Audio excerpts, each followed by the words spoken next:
Hey everybody, it's Dr. Galvin with the New York City version of the coronavirus update.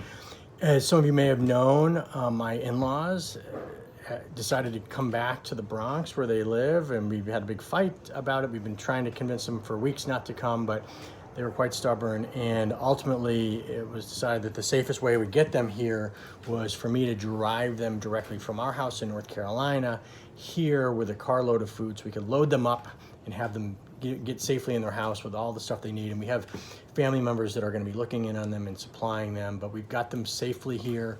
We drove through the night last night. I've been a night doctor for a long time, so I like to drive at night if possible.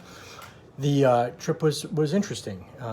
We've done that trip a lot, and it's usually, even at night, is usually fairly busy. Lots of cars on the road, even at 3 o'clock in the morning. And last night was unusual. Not a lot of cars, a lot of trucks. I do think we need to give a shout out to the truckers of this world because they are keeping this country going, because you only have 3 days worth of food in most supermarkets, and without those truckers we'd all be starving to death, and they're doing a great job, and there's a lot of them out there and they're working hard. Regardless, we got here fairly uneventfully, made good time, got here at 6 in the morning or so, and I was tired. I was going to go to sleep, but I kind of, in the back of my mind, having been here many times, knew that would probably be tough because this is in the heart of the Bronx. They live right off of 168th Street in Grand Concourse, and it is a loud, rambunctious area. Lots of blasting music, and so it's very difficult to sort of get any good sleep during the daytime here. And it was quiet as a tomb here. It's right now at 5 o'clock. There are a few people outside, and I'll swing the camera around in just a second. But it's not at all of what we would normally see. Normally at 5 o'clock, the streets would be filled with people coming from home, bringing food, kids outside playing, and it's quiet. And I'm going to turn the camera around so you can just sort of see what it looks like. Turn it up here just a little bit.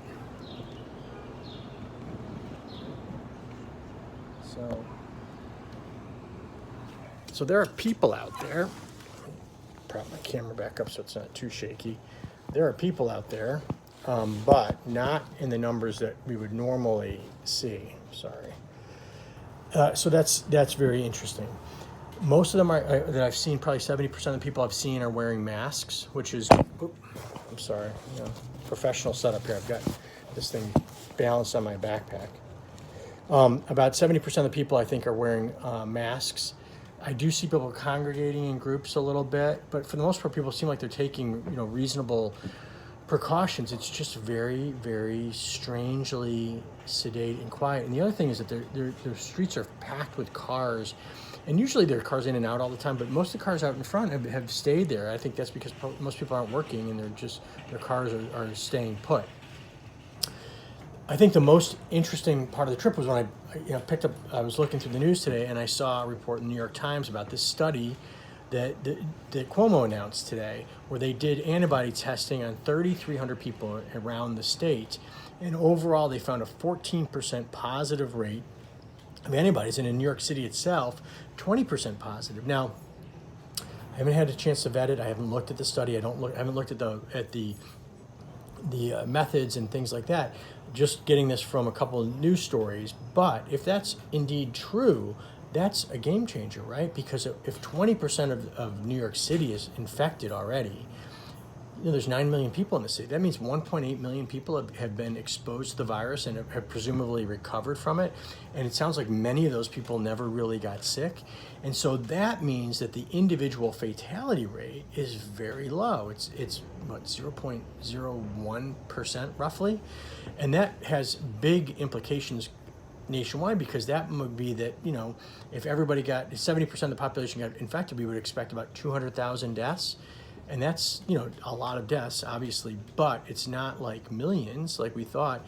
And if those numbers are true, it may radically change our thinking about how to reopen. Now, big questions here. Those antibody tests, are they any good? We don't know. There's been a lot of reports about faulty antibody tests that give false positives when they're not there.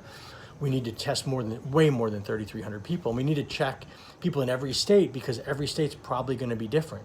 Now, New York City's had a big outbreak here, so maybe that 20% number is specific to here, and it's much lower elsewhere. We had that Santa Clara, California study that came out about this week that showed a 4% rate. So these models that we're using, we've talked about this before, garbage in, garbage out. And right now we're loading these models with guesses. And guesses are guesses.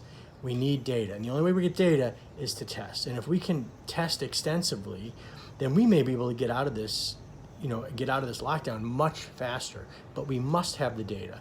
It doesn't make any sense to put a ton of people at risk of dying if the data is no good. But if we've got good data and we can show, hey, listen, the risk is low, we may be able to phase in and say, listen, if you don't have any medical problems, go ahead and go back. You're probably going to get sick. It's okay. You're going to have little limited problems. If you do have these chronic problems, we're going to probably have you locked down for a little bit longer, and we'll achieve herd immunity fairly quickly, and we'll be able to get through this. But again, preliminary data, only 3,300 cases. We don't know anything about the methods of the study, but very reassuring. I've taken some videos throughout the trip of the road, of different things. I don't know anything about video editing, but I'm going to try to learn, and I'm going to try to piece together a little bit of a video about my trip here. And I'm going to be leaving. It's 5:30 now. I'm going to probably get on the road here in the next hour or so. Tomorrow morning, I'm scheduled to do another thing with Carolyn Brooke from WCNC, where we do a question and answer every Friday. We'll be answering 4 or 5 questions, so I'll post that on our site. If you find these updates valuable, please follow us on Facebook and like our page. More importantly, if you go over to YouTube, where we're now hosting a lot of this content, if you could subscribe and hit the little bell, that way you'll get indications when we post things. And the goal is to post a lot of answers to these common questions as sort of standalone little 2-minute answers, so that you can search for it. So instead of having to dig through 100 10-minute videos to find your answer to your particular question, we're going to be doing that. And also, my passion is wellness, and I certainly do not want to spend the rest of my life talking about this silly virus. What I really would like to do is get the word out on how to be healthier, how to live longer, how to live better, and how we can feel better next year. And for us folks in our 50s, that may seem like a hard thing to achieve, but it's absolutely achievable. And so we'll be talking more and more about wellness as the weeks go on, and we'll be adding more content to that as well. In the meantime, stay safe, wash your hands. I've washed my hands 50 times probably since I've been here. Take care of yourselves, take care of those around you, take care of your families. I will talk to you tomorrow after my trip back to North Carolina, and I will try to post some more content. Have a great evening.